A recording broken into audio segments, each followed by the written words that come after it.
Hi. Good evening Akshay. Good evening. నేనేమో స్వప్న. అనుకున్నావు కదా స్టార్టింగ్ సరిగా చెప్పాలని. సరే, నేను అక్షయ వర్షిని. స్వప్న వర్షిని రెడ్డి. ఇలా చెప్దామా? స్వప్న వర్షిని రెడ్డి యూట్యూబ్ ఛానల్. సరేనా? ఇలా చెప్దాం. సరే, మరి ఏం చేద్దాం ఇంక ఇప్పుడు? మళ్ళీ దెయ్యం కథ అడిగావుగా నిన్న మొన్న, చెప్పలేదని అడిగావు నిన్న కూడా. దెయ్యం కథ చెప్పిన ఒకటి భయం వేసే కథ ఏం కాదు, చిన్నపిల్లలైనా చక్కగా వినొచ్చు ఇది. సరేనా? బుక్స్ తీయలేదు అటక మీద, బుక్స్ అన్నీ ఒకసారి చూపిద్దాం అనుకున్నా కానీ టైం అయిపోయింది కాలేజ్ నుంచి వచ్చేసరికి. చిన్న దెయ్యం కథ చెప్తా, సరేనా? ఎప్పుడో ఒకసారి చెప్పాను నీకు, మర్చిపోయావేమో, గుర్తొస్తే చెప్పు. సరేనా? ఒక ఊళ్ళోనంట ఒక శరభయ్య అని భూత వైద్యుడు ఉన్నాడంట. భూత వైద్యుడు ఏం చేస్తాడు? భూతాలని భూతాలని వదిలిచ్చేస్తాడు. ఎవరికైనా పడితే భూతం పట్టింది, దెయ్యం పట్టింది అని తీసుకెళ్తారు కదా, అక్కడికి ఇక్కడికి తిప్పుతారు.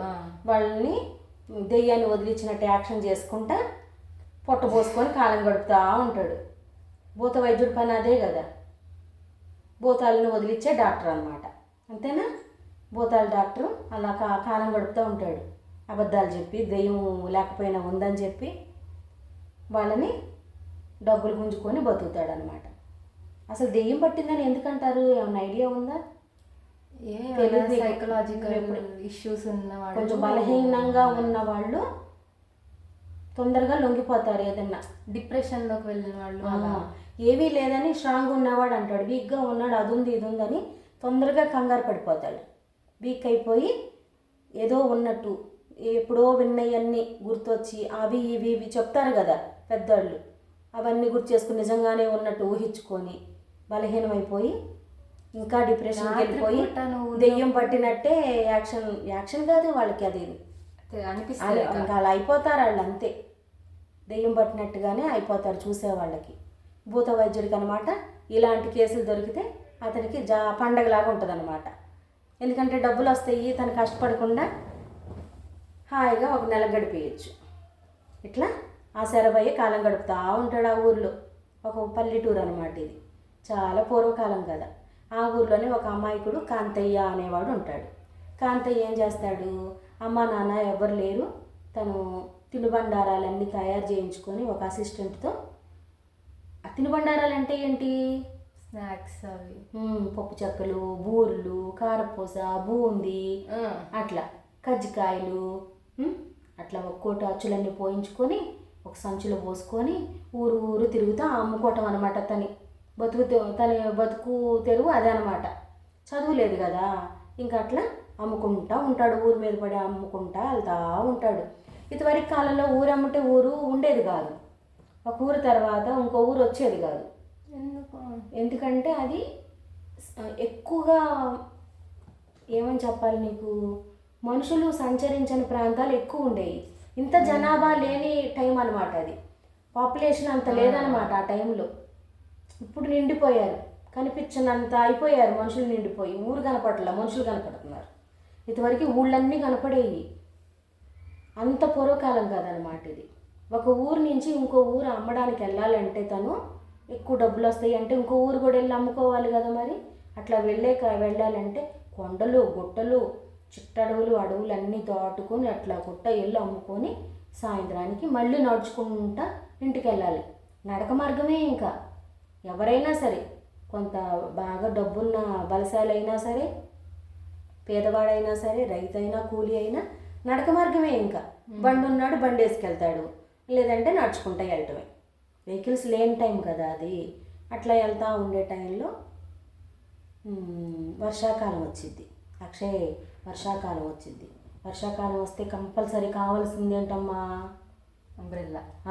అంబ్రెల్లా కావాలి. అంబ్రెల్లా కావాల్సిందే ఎవరికైనా సరే, కారు తోలేవాడికైనా అంబ్రెల్లా కావాల్సిందే.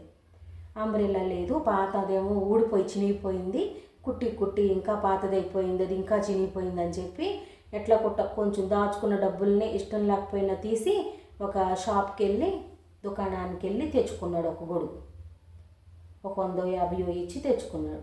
మరి అతనికి అది చాలా ఎక్కువ డబ్బులే. అయితే తెచ్చుకున్నాక వర్షాకాలం అయినా సరే అతను గొడుగు వాడకుండా ఉన్న టైంలోనేమో కొన్నిసార్లు గోనెపట్ట కూడా ఇలా పెట్టుకొని వెళ్ళిపోయేవాడు. గోనెపట్టాన్ని ఇలా వేసుకొని వెళ్ళిపోతా ఉండేవాడు, చినిగిపోయిన గొడుగు అప్పుడు కూడా. అది ఇంకా వాడలేక కొన్నాళ్ళు అలా వాడుకొని గోనెపట్ట కూడా చినిగిపోతే ఇది కొనుక్కున్నాడు. అంత కటిక పేదరికం అనమాట తనకి. ఇక తప్పని పరిస్థితుల్లోనే కొత్త గొడుగు కొనుక్కున్నాడు. ఒకరోజు పెద్ద వర్షం పడుతుంది. సంచులన్నీ ఒక తగరం సంచిలో వేసుకొని చేతులకి మెడకి అన్నీ జారకుండా వేసేసుకొని వానలో పడకుండా గొడుగు వేసుకొని పోతా ఉన్నాడు ఊరమ్మటబడి అమ్ముకుంటా. అయితే ఇలా అమ్ముకునే క్రమంలో ఒకరోజు సాయంత్రం అయ్యి ఇంటికి చేరుకుంటాడు. క్షేమంగానే ఇంటికి చేరుకుంటాడు. ఆ ఊళ్ళో ఒక చలపతి అనేవాడు ఉన్నాడు. ఇతను గొడుగు వేసుకెళ్ళటం చలపతి చూస్తూనే ఉన్నాడు. ఎవరు? కాంతయ్య. అమ్ముకునే తినుబండారాలు అమ్ముకునే కాంతయ్యని చలపతి చూస్తాడు. చలపతి పరమ కుళ్ళుపోతు. ఎవరైనా కొత్త వస్తువు అలంకరించుకొని వెళ్తుంటే వాడి కళ్ళు కుట్టుకుంటాయి అన్నమాట. ఓర్చుకోలేని తను. ఇప్పుడు మనం సొసైటీలో చూస్తూనే ఉంటాం. వాళ్ళకి ఎన్నున్నా కానీ ఇంకొకళ్ళు వేసుకుంటే ఓర్వలేని తను, ఓర్చుకోలేరు. ఇంకొకడు కొత్త వస్తువు వేసుకుంటే ఓర్చుకోలేడు. వాడు లేనిలాగానే పడేడవాలి. వాళ్ళ మైండ్ సెట్ అలా ఉంటుంది. అలాంటి వాళ్ళు మన పక్కన చాలామంది ఉంటారు.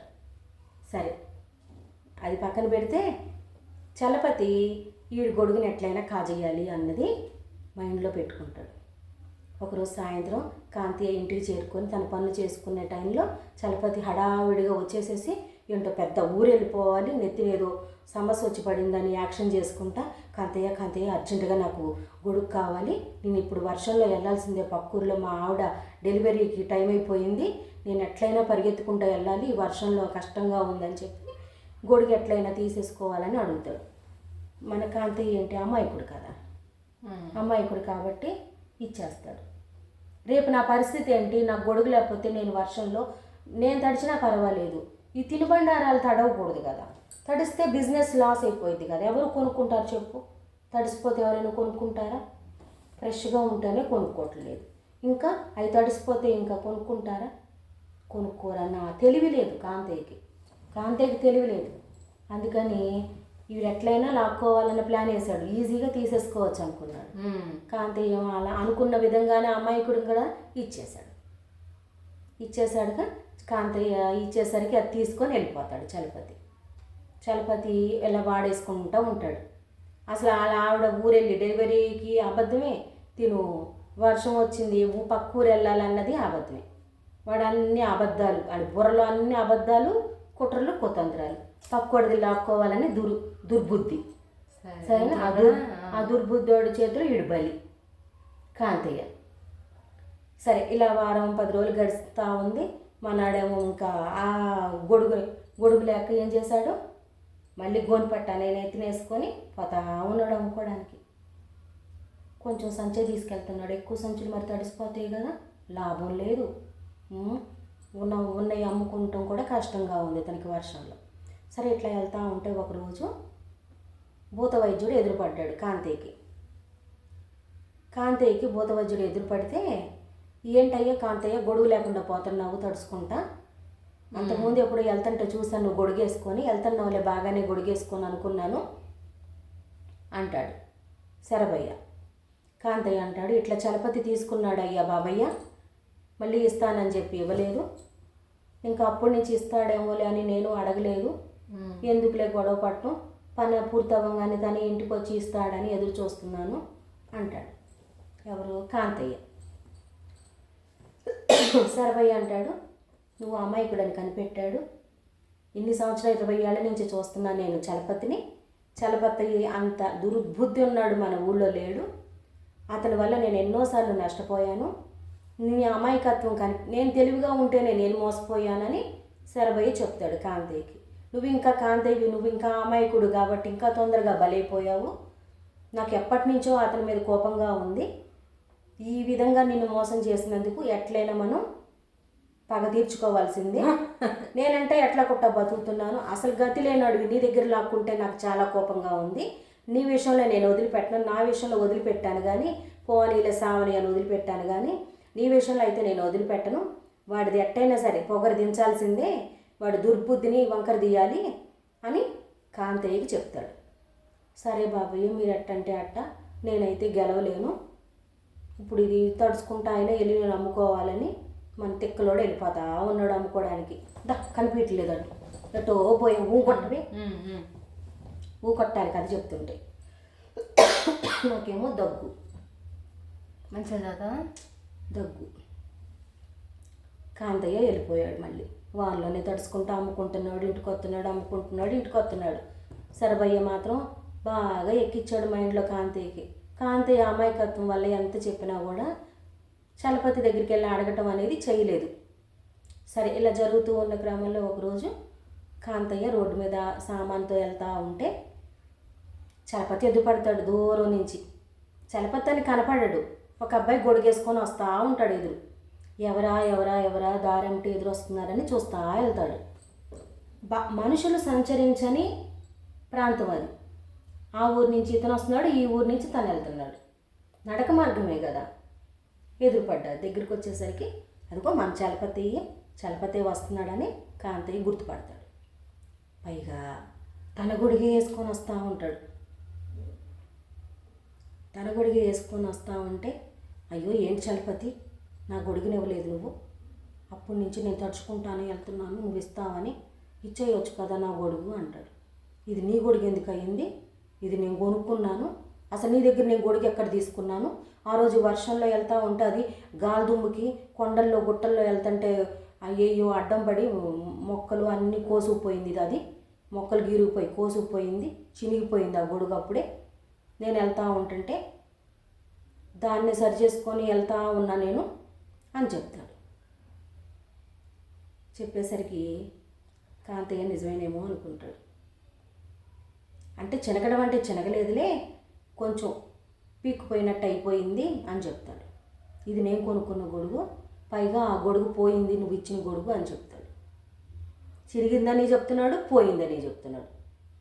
మన తిక్కలోడేమో నమ్మేశాడు. అది పోయిందో అర్థం కాలేదు, చిరిగిపోయిందో అర్థం కాల. ఎవరు దొంగతనం చేశారో అన్నట్టు చెప్పాడు సగం చలపతి. కాసేపేమో చిరిగిపోయింది, రిపేర్ వచ్చిందని చెప్పాడు.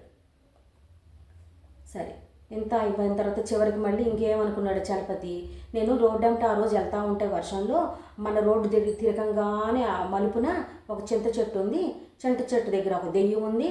దెయ్యం వెంటనే నా ముందుకు వచ్చింది. నేను వర్షంలో పరిగెత్తుకుంటా వెళ్తుంటే ఆ దెయ్యమేమో నేను వర్షంలో తడుస్తుంటే నువ్వు గొడుగేసుకొని వెళ్తావా చలపతి, నాకు ఈపోయావంటే నిన్ను కొట్టేస్తాను, ఇంకా నీకు ఇంకా భయం, నీకు ఇంక ఇంటికి వెళ్ళే మార్గం కూడా దొరకదు, ఇంకా నిన్ను ఇంకా ఇంటికి పంపించే పని లేదు, చెట్టు చెట్టు కిందే పాతేస్తా నిన్ను అని దెయ్యం భయపెట్టింది అని చెప్తాడు కాంతయ్యకి. మన కాంతయ్య అన్నీ నమ్ముతాడుగా. అమ్మో దెయ్యం ఉందా అక్కడ మన ఊరు చివర, నాకు తెలియదు, నేను అట్టే నడుచుకుంటా పోతున్నా రోజు, నాకు తెలియదు అని కాళ్ళు చేతులు వణికిపోతున్నాయి కాంతయ్యకి. శరభయ్య చెప్పింది నిజమేనేమో, చలపతి నిజం చెబుతున్నాడు అబద్ధం చెప్తున్నాడు అర్థం కావట్లా నాకు. శరభయ్యే మోసపోయాడు చలపతి చేతిలో, భూతవైద్యుడే మోసపోయాడు చలపతి చేతిలో, నేను మోసపోతున్నాను. నేనేమో గట్టిగా అడగాలంటే భయం, ఒక పక్క గొడుగు పోయింది, రోడ్డు మీదేమో దెయ్యం ఉందని చెప్తున్నాడు చలపతి అని భయపడి ఇంటికి పరిగెత్తుతాడు.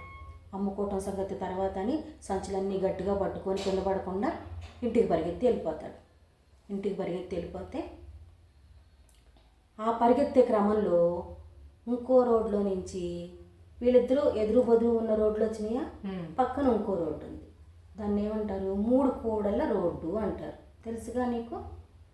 4 కూడల రోడ్డు, 2 కూడల రోడ్డు, 3 కూడల రోడ్డు అలా అంటారనమాట. జంక్షన్ లాగా ఉంటుంది మధ్యలో, ఇటొక ఊరు అటొక ఊరు, మధ్యలో ఇంకో ఊరు. ఏ ఊరికి ఆ ఊరికి బోర్డులు ఉంటాయి. దగ్గు వస్తుందమ్మా, ఏం కాదు అమ్మకు దగ్గు వస్తుంది. ఇంకో రోడ్లో నుంచి శరభయ్య ఎదురుపడతా ఉంటాడు. శరభయ్య చూసేశాడు, కాంతయ్య పరిగెత్తుతున్నాడు భయంగా. ఓ పక్కేమో చలపతిని చూశాడు. చలపతి ఏదో చెప్పాడు, మన తెక్కలోడు భయపడి పారిపోతున్నాడు, ఏదో కథల్లేశాడు చలపతి. ఈసారి ఎట్లయినా సరే వాడి దుర్బుద్ధి బయట పెట్టాలి నేను అని శరభయ్య పరిగెత్తుకుంటూ వచ్చి కాంతయ్యని ఆపి, నువ్వే పరిగెత్తుతావేంటి, మన గొడుగు లాక్కొని వాడిని పరిగెత్తిచ్చానని చెప్పి వెనక్కి తీసుకొచ్చి చలపతిని అప్పచెబుతాడు. నేనున్నా, నీకేం భయం లేదు, నువ్వు పారిపోవటం కాదు, మన వస్తువు తీసుకున్నందుకు అతన్ని పరిగెత్తించి కొట్టాలి అని చెప్పి దగ్గరున్నా నేనని భూతవైద్యుడు ధైర్యం చెప్పి పిచ్చి కొట్టుడు కొట్టించేస్తాడు. కొట్టు చెప్పు. దగ్గు వస్తుందమ్మా. ఏం కాదు. చలపతిని దగ్గరుండి పిచ్చి కొట్టుడు కొట్టించేస్తాడు. ఎన్ని దెబ్బలు తిన్నా కూడా చలపతి, నేను మర్రి చెట్టు కింద ఉన్న దెయ్యాన్ని నేను, మీరు చలపతి అనుకుని కొడుతున్నారు ఏంటి, చలపతిలో నేనున్నాను, ఎట్లయినా సరే తప్పించుకొని వెళ్ళటానికి కొడుతున్నారు కదా, గొడుగుతో సహా పారిపోవాలని వాడి పన్నాగు మైండ్లో. ఇన్ని దెబ్బలు తింటున్నా, అంత దరిద్రుడు అనమాట ఆ ఊళ్ళో వాడు. శరభయ్య నమ్మలేదు. ఈ కాంతయ్య ఏమో కంగారు పడుతున్నాడు. కాంతయ్య కంగారు పడిపోయి, అమ్మో మా చలపతిని కొడుతున్నాం మేము అని కంగారు పడుతున్నాడు ఇతనేమో. చలపతి 20 ఏళ్ళ నుంచి తెలుసు కదా, మరి మన ఊళ్ళో వాడిని దెయ్యం పట్టుకుందంటే ఇంకా భయం కదా, వెళ్ళిపోదాం అంటున్నాడు శరభయ్యతో. శరభయ్య అయినా ఆగకుండా పిచ్చి కొట్టుడు కొడితే చలపతిని పట్టిన దెయ్యం వదిలి పారిపోయింది. ఎందుకు అటు చూస్తున్న భయం, అందుకే నేను దెయ్యం కదొద్దు అంట. అసలు ఏముంది అక్కడ, తలిపెంపటే చూస్తుందో మామూలుగా. అట్లా భయపడకూడదు.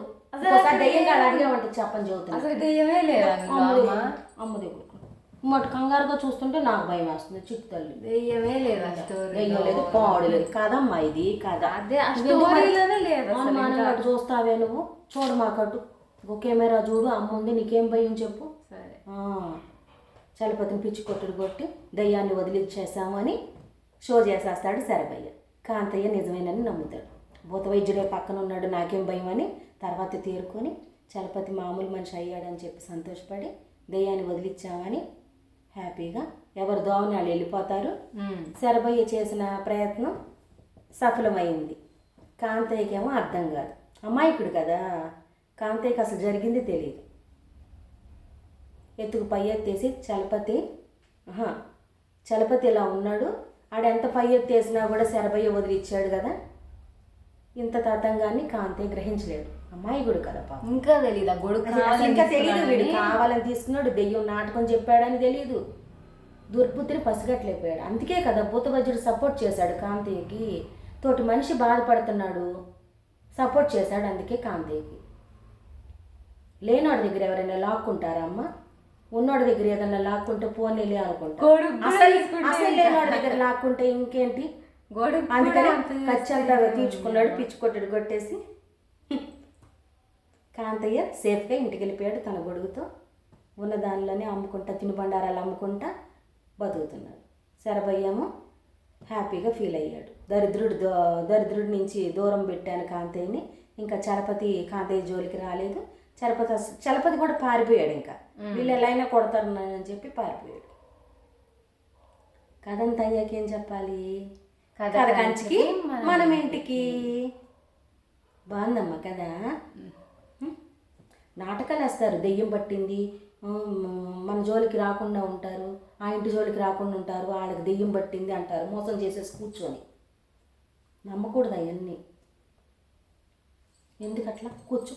సరేనా, బై చెప్దామా మరి? బై చెప్దామా? చెప్పు, ఏం చెప్పాలి? కడకంచికి మన ఇంటికి చెప్పిన తర్వాత please like, share and comment and subscribe Swapna Varshini Reddy channel. Thank you. Bye. Good night friends.